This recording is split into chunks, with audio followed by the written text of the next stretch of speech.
Bonjour à tous, je vous retrouve pour la petite chronique mécanique.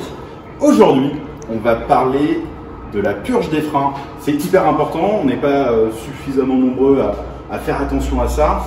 En règle générale, les constructeurs préconisent de le faire tous les 2 ans. Donc ça, c'est sur un usage normal et classique et routier. Si vous faites de la piste, à chaque sortie circuit, vous allez le faire, évidemment. Et puis sur un changement de plaquette de frein, donc ça peut venir aussi beaucoup plus vite en fonction de l'utilisation. Donc on va vous expliquer rapidement comment le faire et surtout bien le faire.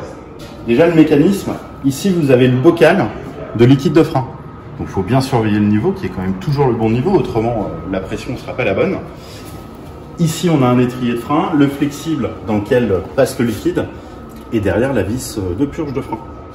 Alors dans la purge des freins, il y a quand même des différences en fonction des constructeurs. Par exemple Mercedes, sur les gros modèles, il faut un système électronique pour purger les freins. Vous ne pouvez pas faire en arrivant, tiens je mets du liquide, je pompe, je purge.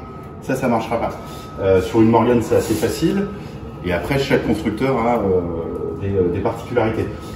Il y a des choses à respecter, en tout cas quand on purge ses freins, c'est de toujours commencer par la roue la plus éloignée du bocal de frein. Donc là en l'occurrence le bocal est à l'avant gauche. Donc on va commencer à purger la roue arrière droite, pardon, je vais y arriver.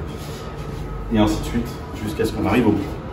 Et toujours veiller à ce qu'il y ait du liquide dans le bocal à chaque fois qu'on a purgé une roue. Bon, après on peut utiliser aussi ce système qui s'appelle le Arc 50.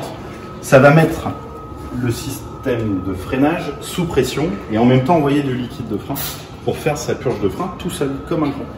Donc là il est branché sur un tuyau d'air, vous avez du liquide de frein, il est branché directement ici au bocal et là on va pouvoir commencer l'opération. Donc là on a mis le tuyau sur le purgeur, on ouvre le robinet, alors on ne les voit pas forcément à mon avis à la caméra mais les petites bulles ici passent, on voit ici et surtout il faut surveiller à ce qu'il n'y ait pas de bulles d'air qui passent. Dès qu'il n'y en a plus, du coup, on peut fermer. On refait quand même l'opération 2-3 fois pour être sûr que toute l'air soit bien chassé du système. Une fois qu'il n'y a plus rien, c'est purgé.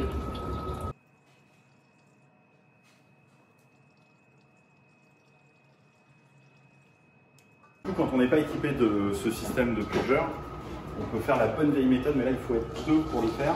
Un à l'intérieur qui va appuyer sur la pédale de frein et l'autre sur le purgeur de frein. La méthode est simple. La personne qui est positionnée ici va pomper plusieurs fois sur la pédale de frein, reste appuyée.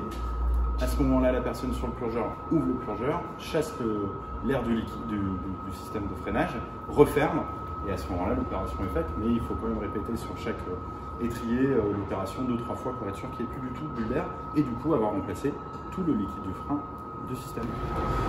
Le véritable intérêt de purger son liquide de frein, c'est qu'avec le temps, il perd un peu de ses propriétés, donc il est moins performant. Donc on va le remplacer, donc tous les 2 ans.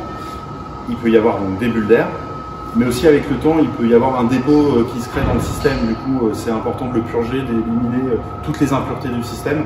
Et tout ça, c'est pour votre sécurité à vous.